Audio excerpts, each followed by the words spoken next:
තාත්තයි මයි දෙන්නම බලාගෙන හිටියා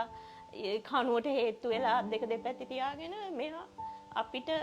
අමුතු හිනාවක් දාලා ඊට කල්පනාව ඇවිල්ලා අවුරුද්දකට පස්සේ මං ඇහුවා පුතේ උඹ පවන් අයියව දැක්කේ නැද්ද මේ සිද්ධිය උඹ දැක්කේ නැද්ද උඹ පවන් අයියයි කියලා දැනගෙනද මේක සිද්ධ වුනේ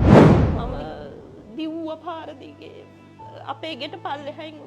බෝධීන් වහන්සේ තියෙන මම එතන සෙරෙප්පු දෙක ගලවලම බෝධියට වැඳලා මම ඇයි මොකද්ද වෙලා තියෙන්නේ මෙයාට මෙහෙමයි කියලා අහුවාම කිව්වා අපි බැලුවේ නෑ නංගි ගිහිල්ලා මේ පුතා ඇක්සිඩන්ට් වෙලා තිනවා මේ හැබැයි කොළඹ ගෙනියන්න හදන්නේ කිව්වා මම වැඳා